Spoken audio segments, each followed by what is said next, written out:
नमस्कार साथियों, स्वागत है आप सभी का। आज से हम स्टार्ट कर रहे हैं साइंस एंड टेक्नोलॉजी में जो टेक्नोलॉजी वाला अपना पोर्शन है उसे स्टार्ट करेंगे। और पहला टॉपिक अपना आज रहेगा स्पेस टेक्नोलॉजी। तो जुड़ जाइए सभी विद्यार्थी।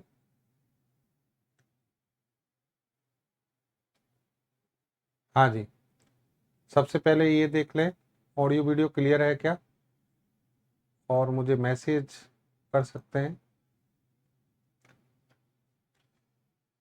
ठीक है, तो देखिए जनरल साइंस में हमने केमिस्ट्री स्टार्ट की है और वहाँ पे आपका चैप्टर चल रहा है एटॉमिक स्ट्रक्चर।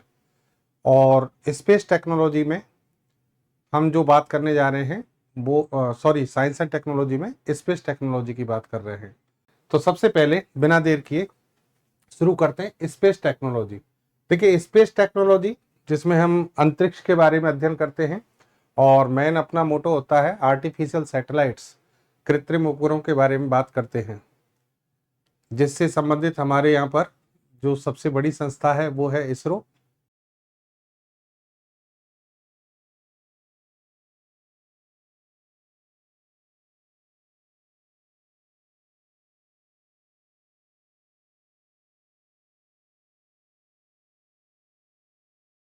आपको पढ़नी है।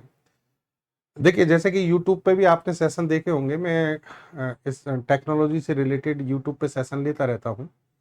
जो भी नई घटना आती है उस पर हम लेते हैं, लेकिन वहाँ जो उद्देश्य होता है ना, वो उद्देश्य होता है एक न्यूज की तरह, एक नए इवेंट की तरह दुनिया को बताना कि नया क्या हो रहा है भारत में। और यहाँ हमारा जो उद्देश्य है ना, वो है एग्जाम ओरिएंटेड कंटेंट आपको उपलब्ध कराना। दोनों में बहुत डिफरेंस है। यहाँ नपा तुला वही चीज आपसे डिस्कस की जाएगी, वही चीज आपको लिखाई जाएगी जो आपके पेपर के लिहाज से बड़ी इंपॉर्टेंट है, और वो भी सीक्वेंस में। सीक्वेंस में कैसे? जैसे मान लीजिए आप किसी नए संचार उपग्रह की बात करें, जैसे अभी GSAT-7R छोड़ा गया है, तो GSAT-7R को अलग से नहीं पढ़ना है। GSAT-7R को मैं संचार उपग्रह जब पढ़ाऊंगा ना, तो पूरा वहीं पर उसको आपको लिस्ट करवाएंगे, वहीं पर आपको पूरी डिटेल उसके बारे में बता देंगे। तो यहाँ कहने का मतलब ये पूरा निचोड़ है, निचोड़ है जो आपके पेपर के अकॉर्डिंग पढ़ना है। और फाउंडेशन बैच के अकॉर्डिंग जब हम बात करें तो यहाँ विस्तार भी है। यानी कोई भी ऐसे मत समझना कि सर शॉर्ट में पढ़ाएंगे या ऐसा करेंगे। जो मेरा एक ओरिजिनल नेचुरल वे है उसी के अकॉर्डिंग पढ़ रहे हैं यहाँ पर। तो देखो सबसे पहले तो सिलेबस डिस्कस करते हैं। स्पेस टेक्नोलॉजी, अगर मैं आपके सिलेबस को बताऊं इसमें, तो सिलेबस को लगभग मैंने 5-6 भागों में इसको डिवाइड कर रखा है। तो पहला पार्ट आपका आता है, पहला पोर्शन, जिसमें हम इंट्रोडक्शन पार्ट पढ़ेंगे, स्पेस टेक्नोलॉजी का इंट्रोडक्शन। अब इंट्रोडक्शन का मतलब यहाँ पर यह है कि कुछ ऐसी बेसिक टर्मिनोलॉजी जो इस पूरे चैप्टर में काम आती हैं उनको पहले ही पढ़ लेंगे। जैसे कि स्पेस क्या है, आर्टिफिशियल सैटेलाइट्स क्या हैं, क्यों इनकी आवश्यकता है, ऑर्बिट्स क्या होती हैं, कितने प्रकार की होती हैं, बड़ा इंपॉर्टेंट पार्ट है ऑर्बिट्स। ये समझो कि इस चैप्टर का सबसे बेसिक पार्ट यही है। फिर सैटेलाइट लॉन्च सेंटर भारत के पास कौन कौन से हैं, सैटेलाइट लॉन्च सेंटर जब विकसित किए जाते हैं तो उनके लिए मिनिमम कंडीशंस क्या होती हैं। फिर टाइम पीरियड से भी रिलेटेड क्वेश्चन आपसे पूछ लिए जाते हैं। तो ये तो बेसिक टर्म्स हो गई। फिर आपका आएगा भारत का अंतरिक्ष विकास कार्यक्रम, इंडियाज स्पेस डेवलपमेंट प्रोग्राम।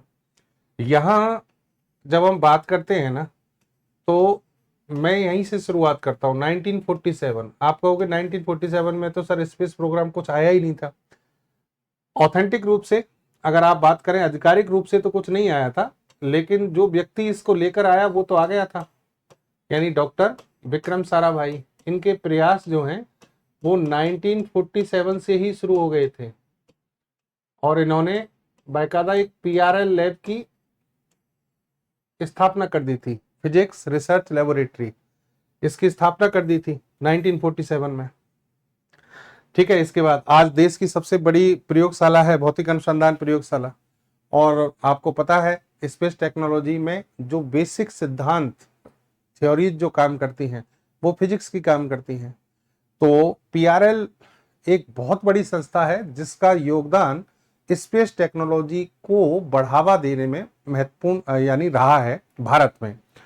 और उसके बाद फिर 1947 के बाद चर्चा होती है 1962, इनकोस्पार कमेटी बनती है, और फिर आप आज तक लेकर आ जाइए इसको।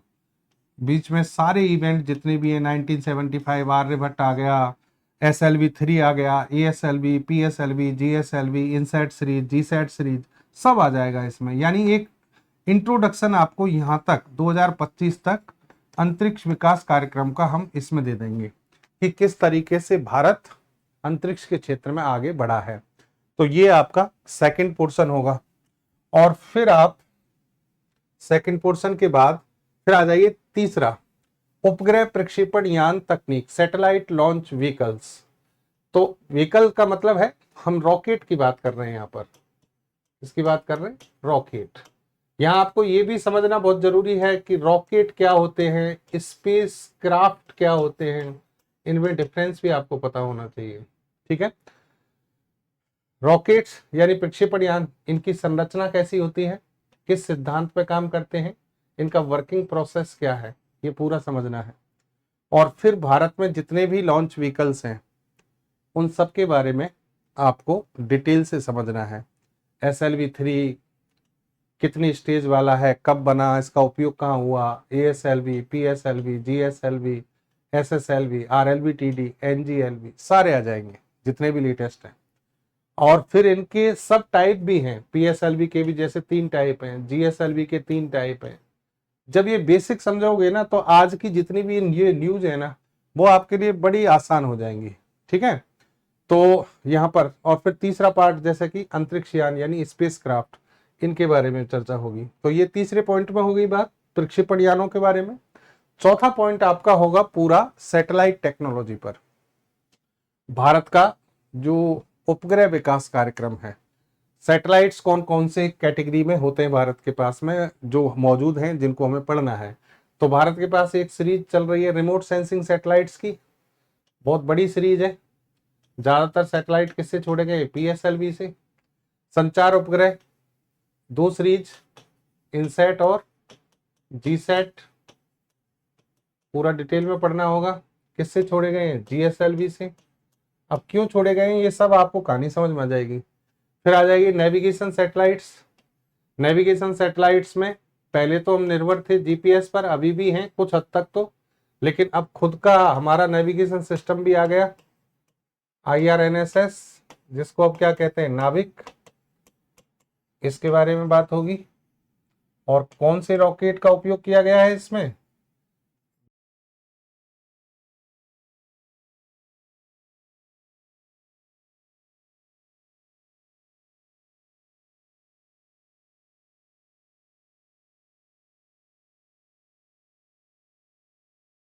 तो अलग से यानी ये जो सैटेलाइट्स हैं इनके अलावा कुछ भारत में जो विशेष कार्य किए हैं स्पेस के क्षेत्र में, जैसे कि चंद्रमा के अध्ययन के लिए चंद्रयान 1, चंद्रयान 2 छोड़ा, चंद्रयान 3, अभी चंद्रयान 4 और 5 की भी बात हो रही है। फिर Mangalyaan, Mars orbiter mission MOM, Gaganyaan, Gagan प्रणाली, दोनों अलग अलग हैं। क्रायोजेनिक तकनीक क्या होती है, रामजेट तकनीक, रामजेट इंजन क्या होते हैं, स्क्रैमजेट इंजन, स्क्रैमजेट तकनीक क्या होती है, आदित्य L1। और फिर आ जाता है पार्ट आपका करंट अफेयर, 6वां पोर्शन करंट अफेयर, जो भी आपकी घटनाएं हुई हैं 2024, 25, 26, ये मान के चलो सबके सब इसमें शामिल कर लिए जाएंगे।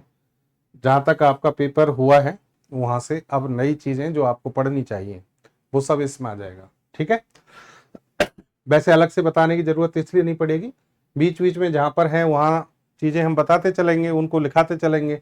फिर भी कोई टॉपिक ऐसा है जो इनमें नहीं आया, अलग से रह गया है, तो उसको यहाँ डिस्कस करेंगे। चलिए अब पहला टॉपिक शुरू कर देना चाहिए हमें। पहला टॉपिक कौन सा है हमारा, परिचय। यानी सबसे पहले हम बात करते हैं स्पेस, अंतरिक्ष क्या है। अंतरिक्ष क्या है, तो स्पेस जिसके बारे में हम बात करते हैं तो सबसे पहले बच्चों के जो जहन में जो बात आती है वो ये है कि स्पेस एक शून्य की स्थिति है, निर्वात की स्थिति है, जहां कुछ नहीं है। अंतरिक्ष वो है जहां कुछ भी नहीं है, ठीक है। लेकिन देखिए, दुनिया में आदर्श रूप से विकसित कोई भी चीज नहीं है। आइडियली आप ये कहें कि ये वो कंडीशन है जहां मैटर यानी पदार्थ की स्थिति शून्य है, तो ऐसा संभव है नहीं वैसे, क्योंकि आदर्श तो कुछ होता ही नहीं है। तो हो सकता है कुछ थोड़ा बहुत हो। दूसरी तरफ ये भी हम कहते हैं कि पृथ्वी का गुरुत्वाकर्षण बल जहां शून्य हो जाए उसे स्पेस कहते हैं। अब गुरुत्वाकर्षण बल, पहली बात, दो पिंड के बीच में लगता है। कोई भी दो बॉडी है, जैसे मान लो ये है, ये m1 मास है, ये m2 मास है, इनके बीच की डिस्टेंस d है, ठीक है। फॉर्मूला क्या होता है? F equal to gravitational constant m1 m2 upon d square, ये फॉर्मूला होता है। तो गुरुत्वाकर्षण बल और दोनों वस्तुओं के बीच की दूरी का जो रिलेशन है वो इनवर्सली प्रोपोर्शनल होता है। इसका मतलब d जब बढ़ता जाएगा F कम होता जाएगा, F कम होता जाएगा। तो पृथ्वी की सतह जो है, पृथ्वी की सतह आप समझना, ये जैसे मान लो पृथ्वी है, ये हमारी पृथ्वी। अब इस पृथ्वी की सतह से आप ऊपर जा रहे हो तो क्या बढ़ा रहे हो? d बढ़ा रहे हो, डिस्टेंस बढ़ा रहे हो, वस्तु जो भी वस्तु है उसकी दूरी बढ़ाते जा रहे हो। बढ़ाते जा रहे हो तो F का मान क्या होता जाएगा? कम होता जाएगा। लेकिन हमेशा याद रखना कि F जीरो कब होगा? F जीरो कब होगा? जब D अनंत होगा तो F जीरो होगा। और अनंत जैसी कोई चीज दुनिया में है नहीं, कल्पना है बस कि ये अनंत है, काल्पनिक है। भाई अनंत की कोई सीमा है क्या? कोई लिमिट है क्या कि इसको आप अनंत कहोगे? 10 लाख किलोमीटर, 10 करोड़ किलोमीटर, 10 अरब किलोमीटर, कितना? अनंत की कोई सीमा नहीं है। अनंत की कोई सीमा नहीं है तो ये वैल्यू भी कभी जीरो नहीं हो सकती। कुछ ना कुछ गुरुत्वाकर्षण बल पृथ्वी का रहेगा, लेकिन वो नेग्लिजिबल होता है, यानी नगण्य होता है, नगण्य गुरुत्वाकर्षण बल होगा, ठीक है। तो ये चीज भी आप यहां पर ध्यान रखेंगे। चलिए, अब एक और चीज ये है कि पृथ्वी की सतह के बाद हमें पता है कि पृथ्वी की सतह से एक निश्चित ऊंचाई तक, जैसा कि ये दिख रहा है आपको, ये तो एटमॉस्फेयर है, ये वायुमंडल है। वायुमंडल यहाँ पर ये लगभग 600 किलोमीटर दे रखा है। वैसे एक्सोस्फीयर यहाँ तक की स्थिति देखें तो आपकी एनसीईआरटी के अकॉर्डिंग 640 किलोमीटर, कहाँ तक है? 640 किलोमीटर, ठीक है। ट्रोपोस्फीयर जो है, ट्रोपोस्फीयर ये 12 से 18 किलोमीटर मानी गई है, ठीक है। स्ट्रेटोस्फीयर की हाईएस्ट हाइट जो है वो 50 किलोमीटर जो इसमें दे रखी है। मेसोस्फीयर 80 किलोमीटर, और फिर थर्मोस्फीयर, इसको आप डेटा को यहाँ पर लिख लें, 400 किलोमीटर, और फिर एक्सोस्फीयर है वो 640 किलोमीटर। ये डेटा है एनसीईआरटी का। थर्मोस्फीयर, इसी को आइनोस्फीयर कहते हैं। अभी ये सारा चित्र मैं आपको बनाऊंगा, वहां पर आप डिटेल में क्रमबद्ध रूप से बना लेना, पहले समझ लो। तो कहने का मतलब, पृथ्वी की सतह से 640 किलोमीटर की ऊंचाई तक हमारा एटमॉस्फेयर है, और इस एटमॉस्फेयर में बहुत सारी चीजें हैं, जैसे कि गैसेज हैं, गैसेज के मॉलिक्यूल, एटम्स, गैस हैं, गैस के एटम भी हैं, मॉलिक्यूल भी हैं, ठीक है, ये सारी चीजें हैं।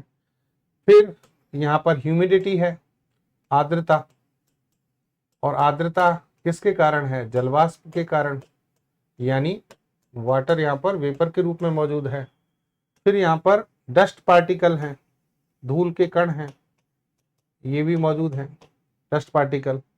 कहने का मतलब जो हमारा एनवायरमेंट है, जो हमारा एटमॉस्फेयर है, वायुमंडल, उसमें ये सारी चीजें मौजूद हैं।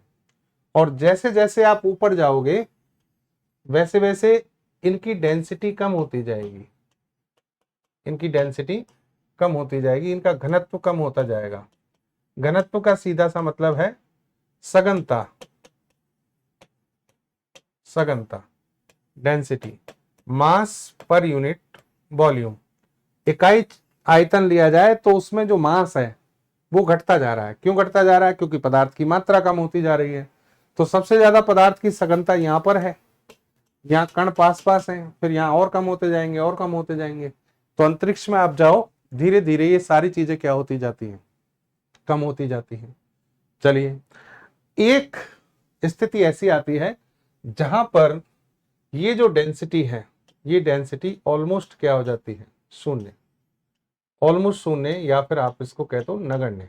सही शब्द ये मान लो, नगण्य हो जाती है। यानी पदार्थ जो है, मैटर जो है, वो अनुपस्थित होने लगता है, अनुपस्थित होने लगता है, मैटर दिखाई नहीं देता। और डिस्टेंस भी पृथ्वी की सतह से बढ़ रही है, तो डिस्टेंस बढ़ रही है तो एफ भी क्या होता जाएगा?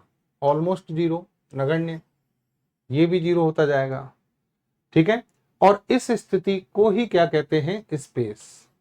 इसी को क्या कहा जाता है? स्पेस कहा जाता है, अंतरिक्ष कहा जाता है। समझिए बात? तो पृथ्वी की सतह से एक निश्चित ऊंचाई पर, जहां पृथ्वी का वायुमंडल समाप्त हो जाता है, वहां पदार्थ की मात्रा या पदार्थ का घनत्व नगण्य हो जाता है। पृथ्वी के गुरुत्वाकर्षण बल का मान लगभग शून्य हो जाता है, या फिर हम कहें निर्वात की स्थिति आ जाती है, जहां यानी वायु भी नहीं है। उस स्थान को ही हम स्पेस कहते हैं। क्या कहते हैं? स्पेस। ये बात समझ में आ गई होगी आपको। अब एक और चीज आप यहां पर समझिए, एक और चीज समझिए। इसका दूसरा एक और पहलू ये है कि स्पेस का आकार क्या है। स्पेस का आकार यानी कितना बड़ा है स्पेस, और इसकी स्ट्रक्चर कैसी है? 3D है, 2D है, या 1D में आती है, 1 डायमेंशन, सिंगल डायमेंशन, 3 डायमेंशन, तो वो भी आपको समझना पड़ेगा। अब आप कहोगे कि सर इनका मतलब क्या है? इनका मतलब ये है कि जब किसी सतह पर कोई या फिर कोई वस्तु, मान लीजिए कोई ऑब्जेक्ट है, कोई वस्तु है, कोई स्थान है, अगर आप उस वस्तु या स्थान की लेंथ, विड्थ और हाइट तीनों चीजों को कैलकुलेट कर पा रहे हैं, तो उसको कहेंगे 3D। क्या कहेंगे? 3D।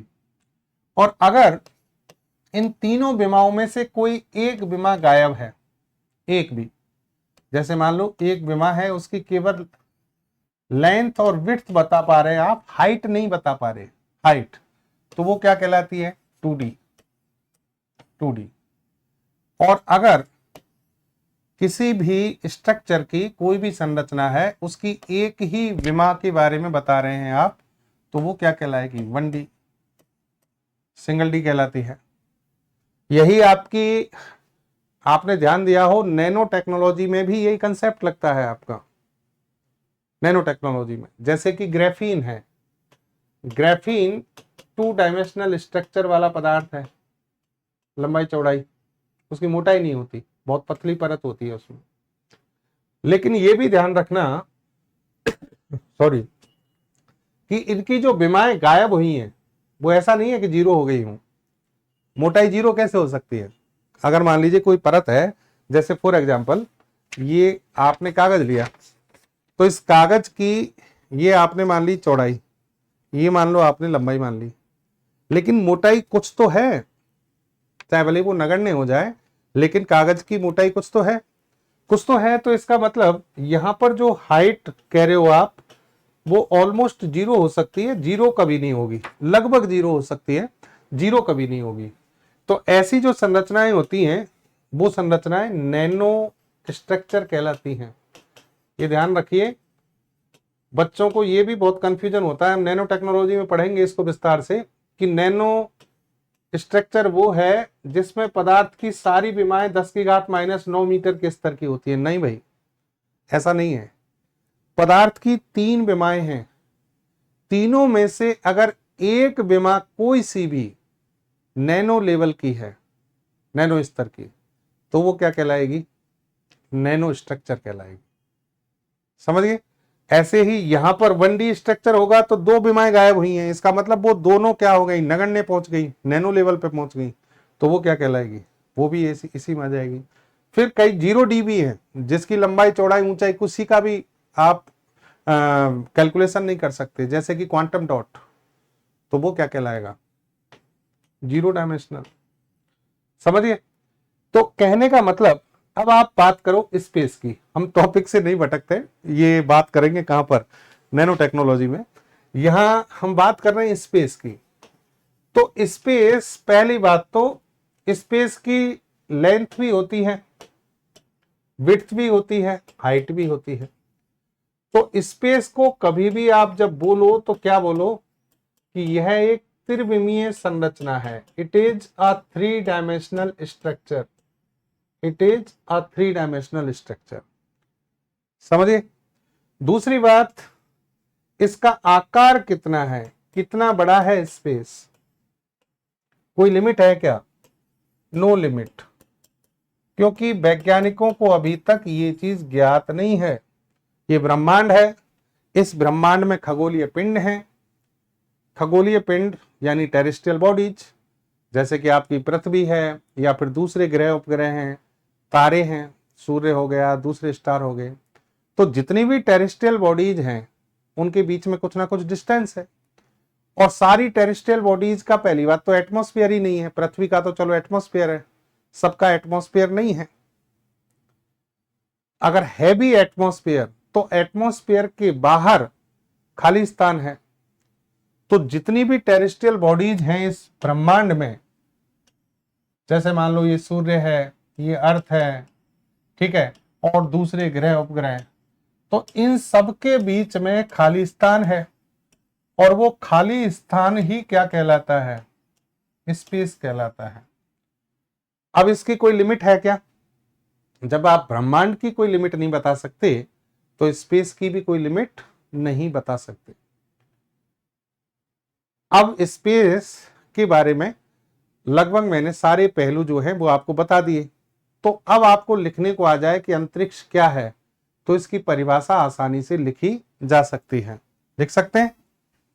तो हम स्पेस की डेफिनेशन यहां पर लिख देते हैं।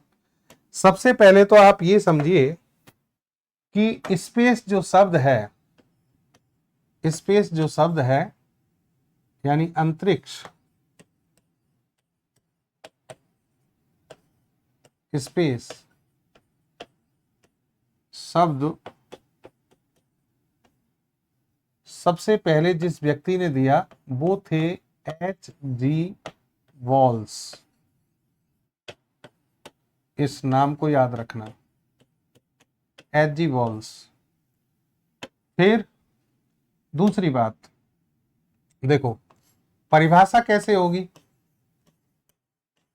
अंतरिक्ष क्या है, कैसे लिखोगे परिभाषा?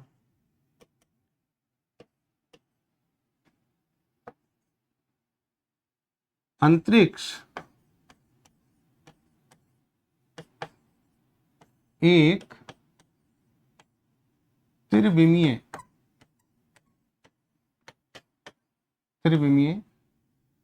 असीमित संरचना है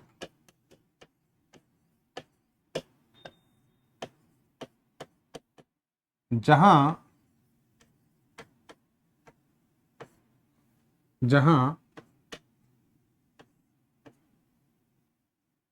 पदार्थ की मात्रा नगण्य होती है और निर्वात की स्थिति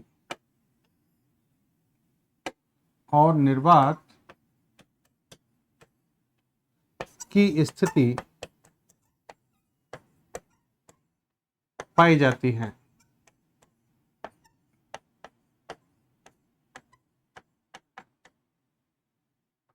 ठीक है, एक तो ये बात लिख देंगे। दूसरा इसमें लिखेंगे अंतरिक्ष में पृथ्वी, हम पृथ्वी के संदर्भ में बात कर रहे हैं तो पृथ्वी लिखेंगे। पृथ्वी के गुरुत्वीय बल, ग्रेविटेशनल फोर्स ऑफ अर्थ, गुरुत्वीय बल का मान 0 होता है। शून्य होता है।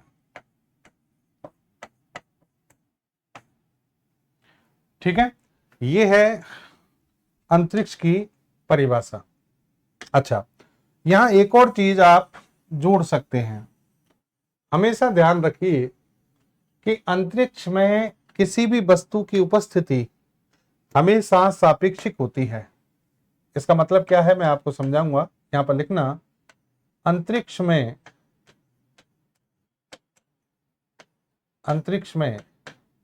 किसी वस्तु की स्थिति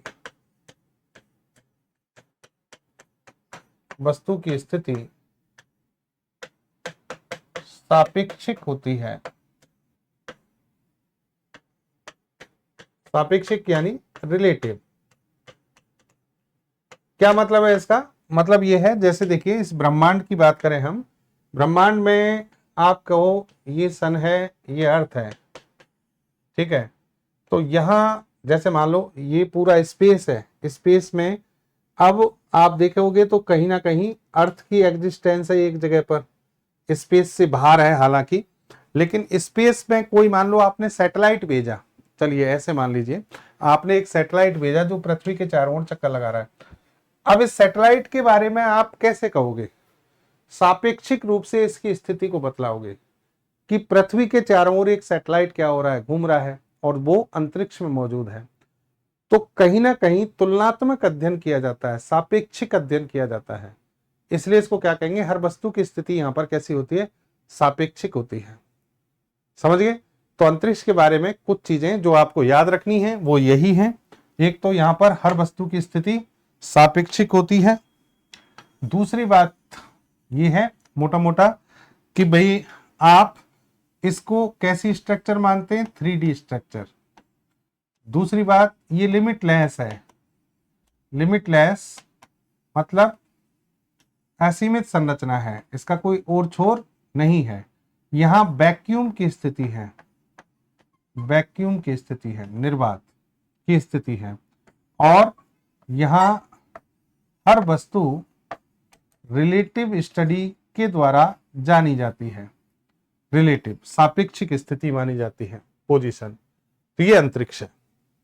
चलिए, अब अंतरिक्ष पृथ्वी की सतह से एक निश्चित ऊंचाई पर आता है, तो यहां उस लाइन को भी आप लिख देंगे। कैसे लिखेंगे?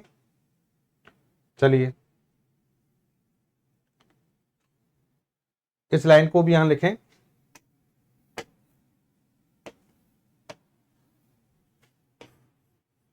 पृथ्वी के वायुमंडल की समाप्ति के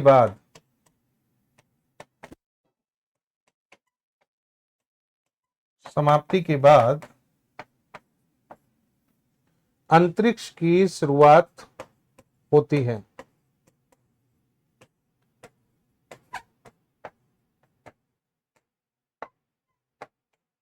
शुरुआत होती है, ठीक है साहब। अंतरिक्ष हमें समझ में आ गया। अब आप को एक और चीज मुझसे पूछनी चाहिए। क्या पूछनी चाहिए? कि सर स्पेस तो समझ में आ गया, लेकिन स्पेस टेक्नोलॉजी क्या है? टेक्नोलॉजी तो अब बेटा सुनो, टेक्नोलॉजी शब्द का मतलब क्या है? देखो साइंस में जो थ्योरी पढ़ी जाती है, सिद्धांत पढ़े जाते हैं, उससे टेक्निक्स जनरेट होती हैं, टेक्निक्स जनरेट होती हैं, ठीक है। साइंस के सिद्धांतों से जो टेक्निक्स जनरेट की जाती हैं, तकनीकें जनरेट की जाती हैं, और उनका जब दैनिक जीवन में उपयोग होता है, एप्लीकेशंस कह सकते हैं, अनुप्रयोग, व्यवहारिक प्रयोग, यानी जब तकनीक का हम व्यवहारिक उपयोग करते हैं, मानव जीवन के कल्याण के लिए करते हैं, तो उसी को कहते हैं टेक्नोलॉजी। उसी को क्या कहते हैं? टेक्नोलॉजी। तो स्पेस के क्षेत्र में जब तकनीकों का अनुप्रयोग किया जाए, तकनीकों का अनुप्रयोग किया जाए किसके लिए, किसको ध्यान में रखकर, मानव कल्याण के लिए, तो उसको क्या कहा जाएगा, स्पेस टेक्नोलॉजी। क्या कहा जाएगा, स्पेस टेक्नोलॉजी। लिख सकते हैं, लिख दीजिए। यदि अंतरिक्ष में किसी तकनीक का उपयोग मानव कल्याण हेतु किया जाए, मानव कल्याण हेतु किया जाए,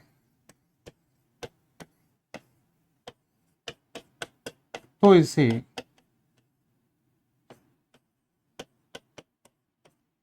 अंतरिक्ष प्रौद्योगिकी कहा जाता है, अंतरिक्ष प्रौद्योगिकी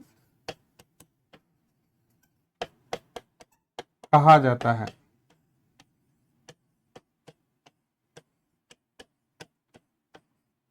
तो हमेशा ध्यान रखिए, टेक्नोलॉजी जो शब्द है ना, टेक्नोलॉजी, वैसे तो ये तकनीकों का अध्ययन है, अगर आप इसको दो शब्दों में तोड़ोगे, टेक्निक्स प्लस लोगस या लोगोस, तो तकनीकों का अध्ययन है। लेकिन आप व्यवहारिक रूप से इसे क्या लिख सकते हैं, applications of technique, applications of techniques. अब वो टेक्निक कोई सी भी हो सकती है। अगर आप नैनो पदार्थों से संबंधित तकनीक का उपयोग कर रहे हैं मानव के लिए, मानव कल्याण के लिए, नैनो टेक्नोलॉजी। डिफेंस से रिलेटेड, रक्षा से संबंधित तकनीकें उपयोग में ली जा रही हैं मानव की भलाई के लिए, तो डिफेंस टेक्नोलॉजी। सूचना संचार के क्षेत्र में कोई काम कर रहे हैं तो क्या हो जाएगा, ICT, information and communication technology. समझ गए। तो टेक्नोलॉजी जो शब्द है, इसका मतलब है मानव कल्याण, मानव कल्याण। इसका प्राइमरी एम जो है किसी भी टेक्नोलॉजी का, वो मानव कल्याण है। जैसे बायोटेक्नोलॉजी, जैव प्रौद्योगिकी, ठीक है। तो यहां पर हम अंतरिक्ष के सिद्धांतों की बात करेंगे, अंतरिक्ष में खोजी गई तकनीकों की बात करेंगे, अंतरिक्ष के लिए खोजे गए उपकरणों की बात करेंगे, जैसे कम्युनिकेशन सैटेलाइट। अब कम्युनिकेशन सैटेलाइट अंतरिक्ष में छोड़े जा रहे हैं और इस तकनीक के द्वारा मानव की सेवा की जा रही है। वैसे ही remote sensing satellite system, remote sensing satellite से पृथ्वी के संसाधनों का पता लगाया जा रहा है, समुद्रों का अध्ययन किया जा रहा है। Navigation satellite system, navigation satellite system, navigation facility आपको दी जा रही है, रास्ते बताए जा रहे हैं, समझिए। इसी तरीके से अभी एक सैटेलाइट छोड़ा गया, GSAT-7R। वैसे तो ये कम्युनिकेशन सैटेलाइट है, अभी की बात है, ये 2-3 दिन पहले छोड़ा गया है, तो कम्युनिकेशन सैटेलाइट है, लेकिन साथ में ये एक स्पाई या सर्विलांस सैटेलाइट भी है, जासूसी भी करेगा भारतीय सेना के लिए, इंडियन नेवी के लिए। इंडियन नेवी जो है उसके लिए क्या करेगा, निगरानी करेगा, सर्विलांस करेगा, और स्पाई यानी जासूसी का कार्य भी करेगा। तो कहने का मतलब, कोई भी टेक्नोलॉजी जो हमारे कल्याण के लिए उपयोग में ली जा रही है, उसको हम क्या कह देंगे, टेक्नोलॉजी। उसके आगे जोड़ देंगे, यानी स्पेस टेक्नोलॉजी, नैनो टेक्नोलॉजी, इस तरीके से। चलिए, तो अब आपके सामने ये टर्म हमने क्लियर की है, और वो टर्म कौन सी है आपकी, कि भाई टेक्नोलॉजी, स्पेस टेक्नोलॉजी में स्पेस क्या है, टेक्नोलॉजी क्या है। फिर आ जाइए आप, कृत्रिम उपग्रह, आर्टिफिशियल सैटेलाइट्स क्या होते हैं, इनकी बात करें हम। अब आर्टिफिशियल सैटेलाइट्स क्या होते हैं, इससे पहले आप सभी को यह पता होना चाहिए कि स्टार्स क्या होते हैं। तारे, थोड़ा बहुत तो आइडिया होगा ही आपको। ग्रह क्या होते हैं? प्लैनेट। और उपग्रह क्या होते हैं? अब उपग्रह की जब बात आती है तो यहां पर बात कर रहा हूं मैं नेचुरल सैटेलाइट की, लेकिन जब हम पढ़ेंगे ना ये चैप्टर पूरा, वहां उपग्रह का मतलब आर्टिफिशियल सैटेलाइट्स की बात होगी। अच्छा, एक चीज आप सभी जानते हैं, क्या जानते हैं? कि जो स्टार्स होते हैं जैसे कि सन, वो अपनी जगह स्थिर रहते हैं, पृथ्वी इसके चारों ओर परिक्रमा करती है, और जो नेचुरल सैटेलाइट्स हैं जैसे कि पृथ्वी का हमारा कौन सा हो गया, मून, वो इसके चारों ओर चक्कर लगा रहा है अर्थ के, इस तरीके से। ठीक है, तो एक परिभाषा तो आप यही सब बताते हैं कि ऐसे खगोलीय पिंड जो किसी तारे के चारों ओर चक्कर लगा रहे हैं वो क्या कहलाते हैं? ग्रह। और जो ग्रह के चक्कर लगा रहे हैं वो क्या कहलाते हैं? उपग्रह। ठीक है, इसके अलावा जो चीजें हैं जो आपको पता होती हैं, पता होनी चाहिए, कि जो स्टार्स होते हैं, स्टार्स, ये सेल्फ एनर्जी प्रोडक्शन करते हैं, सेल्फ एनर्जी वेस्ट होते हैं, खुद की ऊर्जा, इनके पास खुद की एनर्जी होती है, इनके पास खुद की लाइट होती है, इनके पास खुद की लाइट होती है, प्रकाश होता है इनके पास। ठीक है, लेकिन ग्रहों की बात करें, उपग्रहों की बात करें, तो इनके पास एनर्जी नहीं होती है, इनके पास एनर्जी नहीं होती है, इनके पास खुद की लाइट नहीं होती है। ये किस पर बेस्ड होते हैं? Based on their star. जो इनका तारा है जिसके चारों ओर ये चक्कर लगा रहे हैं, उसकी एनर्जी उसकी लाइट पर डिपेंड करते हैं। ठीक है, और यहां जो इनके परिक्रमा करने का कारण बताया गया, जैसे कि भाई आप यहां पर सोचिए, अर्थ जो है इतना भारी भरकम खगोलीय पिंड है और सूर्य के चारों ओर अंतरिक्ष में, या फिर मैं कहूं हवा में, ऐसे चक्कर लगा रहा है। इतना भारी भरकम पिंड कैसे चक्कर लगा पा रहा है? इतना भारी भरकम पिंड जब चक्कर लगाएगा तो चक्कर लगाने के लिए ऊर्जा चाहिए।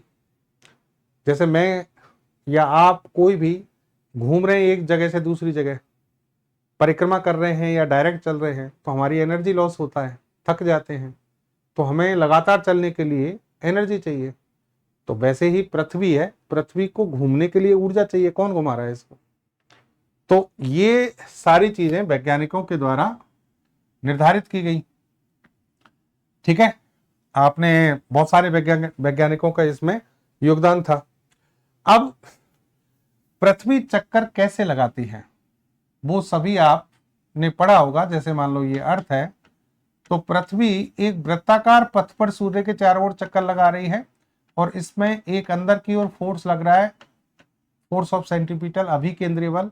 एक बाहर की ओर लग रहा है जिसे कहते हैं फोर्स ऑफ सेंट्रीफ्यूगल, अपकेंद्रीय बल। और ये दोनों फोर्स बराबर मात्रा के होते हैं, विपरीत दिशा में होते हैं। इसके कारण ये लगातार क्या करता है? इस पर चक्कर लगाता रहता है।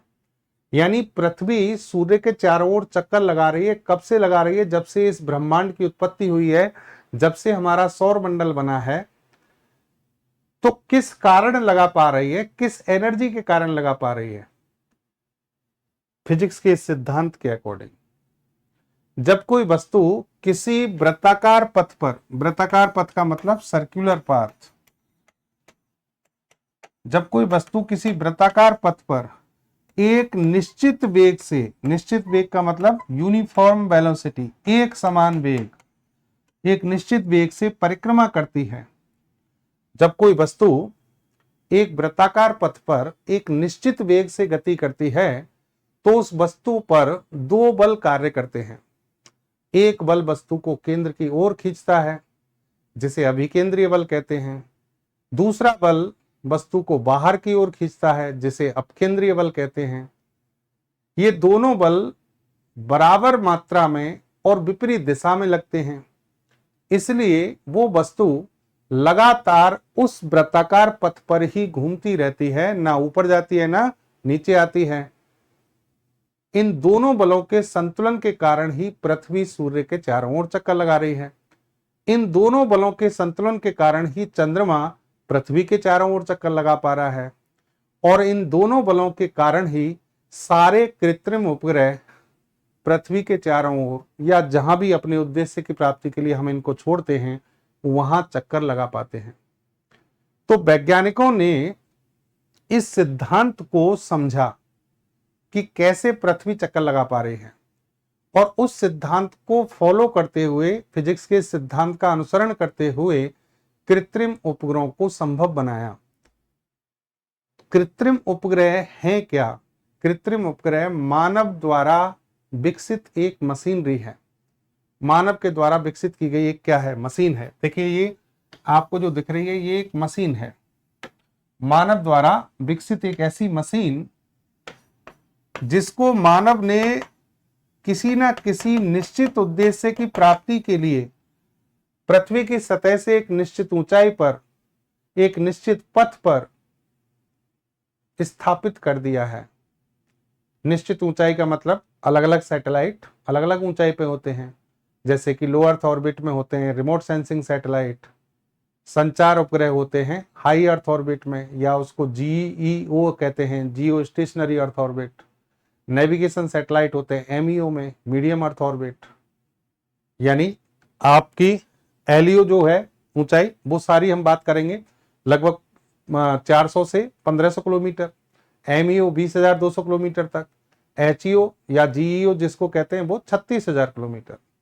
तो कहने का मतलब आप मानव ने ये तकनीक विकसित की है कि मुझे संचार व्यवस्था बनानी है तो 36,000 किलोमीटर पर, मुझे रिमोट सेंसिंग का कार्य करना है, पृथ्वी के संसाधनों का पता लगाना, पृथ्वी का मानचित्रण करना, या फिर समुद्रों का अध्ययन करना, तो उसके लिए मुझे लगभग 1500 किलोमीटर तक की हाइट तक सैटेलाइट छोड़ने होंगे, और नेविगेशन के लिए आपको 20,200 के आसपास इतने किलोमीटर की हाइट पर सैटेलाइट छोड़ने होंगे।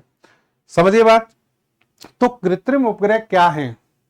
मानव द्वारा विकसित ऐसी मशीनें जो किसी निश्चित उद्देश्य की प्राप्ति के लिए पृथ्वी या फिर किसी अन्य खगोलीय पिंड, आप चंद्रमा का अध्ययन करना चाह रहे हैं तो अन्य खगोलीय पिंड, पृथ्वी या किसी अन्य खगोलीय पिंड के चारों ओर एक निश्चित ऊंचाई पर निश्चित पथ पर परिक्रमा के लिए छोड़े जाते हैं या स्थापित किए जाते हैं, उन्हें कृत्रिम उपग्रह कहते हैं। भाई आप पृथ्वी के चारों ओर ही थोड़ी छोड़ते हैं। सूर्य का अध्ययन करने के लिए आदित्य L1 छोड़ दिया, चंद्रमा का अध्ययन करने के लिए चंद्रयान 1, 2, 3 छोड़ दिए, मंगल का अध्ययन करने के लिए मंगलयान छोड़ दिया। समझिए। तो किसी दूसरे खगोलीय पिंड, वो खगोलीय पिंड चाहे भले तारा हो, चाहे ग्रह हो, चाहे उपग्रह हो, कहीं भी आप मशीनरी छोड़ सकते हैं जो सैटेलाइट की तरह काम करेगी, सैटेलाइट की तरह घूमेगी। उसी को क्या कहते हैं? कृत्रिम सैटेलाइट। तो कृत्रिम सैटेलाइट की परिभाषा लिख दीजिए। लिखें, मानव द्वारा निर्मित ऐसी मानव द्वारा निर्मित हाँ जी, मानव द्वारा निर्मित ऐसी मशीनें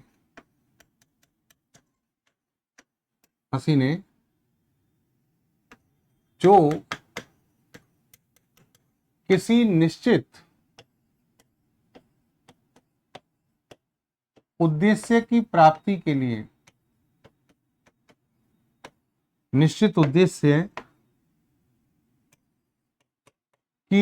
के लिए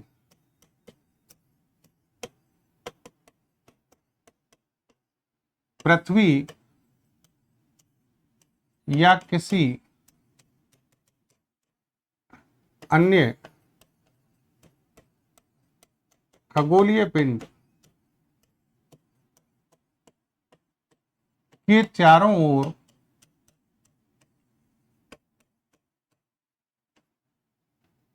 निश्चित ऊंचाई पर, निश्चित ऊंचाई और निश्चित पथ पर स्थापित की जाती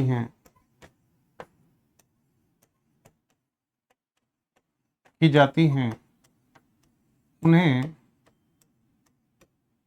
कृत्रिम उपग्रह कहते हैं।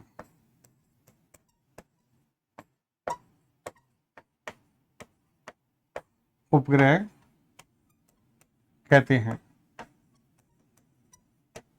ये कृत्रिम उपग्रह है भाई, कृत्रिम उपग्रह, आर्टिफिशियल सैटेलाइट। जैसे अब आपका चंद्रयान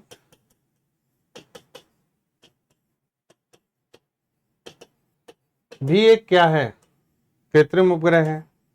जीसैट सीरीज का सैटेलाइट कोई सा भी हो, ये भी एक क्या है, कृत्रिम उपग्रह है। आप IRNSS नेविगेशन का सैटेलाइट छोड़ रहे हैं, IRNSS चाहे 1A हो चाहे 1B हो, सबके सब क्या है, सैटेलाइट्स हैं। तो ये कृत्रिम उपग्रह होते हैं। मानव ने अपने उद्देश्यों की प्राप्ति के लिए, संचार व्यवस्था बनाने के लिए, रिमोट सेंसिंग के लिए, नेविगेशन के लिए इन्हें डेवलप किया है। क्लियर? चलिए अब इसमें देखिए नेक्स्ट पार्ट आपका आएगा, नेक्स्ट पार्ट जो हम पढ़ेंगे सिलेबस पे अगर आप आए तो ऑर्बिट्स क्या होती है, ऑर्बिट्स के टाइप क्या होते हैं, ये सबसे बेसिक पार्ट है। और आज मैंने बेसिक ही आपको समझाने की कोशिश की है। कल हम अगले सेशन में बात करेंगे ऑर्बिट्स के बारे में। और देखिए किसी प्रकार की जल्दबाजी ना करें। मेरा मानना यह है कि आप मेरे पास आए हैं तो एक बार पढ़ें और ऐसा पढ़ें कि दोबारा ना तो मुझसे और ना किसी और से पढ़ने की आवश्यकता आपको पड़े। मुझसे भी नहीं, बार बार पढ़ने से क्या फायदा। एक ही चीज को मेरे पास आ रहे हो पढ़ने के लिए तो मैं एक बार में ही आपको वो सब कुछ बता दूं। हालांकि देखिए परिवर्तन और कहते हैं इम्प्रूवमेंट, सुधार जीवन की एक प्रक्रिया है। समय के साथ परिवर्तित इंसान होता है, उसमें सुधार आते हैं। तो मेरे अंदर भी ऐसी बात नहीं है 6 महीने बाद हो सकता है कुछ और कंटेंट होगा, साल भर बाद कुछ और जुड़ेगा, लेकिन भगवान करे उससे पहले ही आपका काम तो हो जाए ना, यानी आप अपने उद्देश्य में सफल हो जाएं, तो वो किसी और बच्चे के काम आएगा। कहने का मतलब पूरे दिल से, तन्मयता से, धैर्य के साथ ऐसे पढ़ेंगे हम कि आपको दोबारा पढ़ने की आवश्यकता कभी नहीं पड़ेगी। एक बार में ही, चाहे जनरल साइंस हो, चाहे टेक्नोलॉजी हो, चाहे एनवायरमेंट इकोलॉजी हो, चाहे प्री का सिलेबस हो, चाहे मेंस का सिलेबस हो, चाहे ऑब्जेक्टिव क्वेश्चंस हो, चाहे आपके डिस्क्रिप्टिव क्वेश्चंस हो, सभी पर हम पूरे तरीके से साथ साथ काम करते चलेंगे। समझ गए? तो जो बच्चे सीरियस हैं, और सीरियस हैं तभी कोर्स परचेज किया है, पैसे खर्च किए हैं, तो वो लग जाइए आज से। चलिए धन्यवाद, मिलते हैं अगली क्लास में।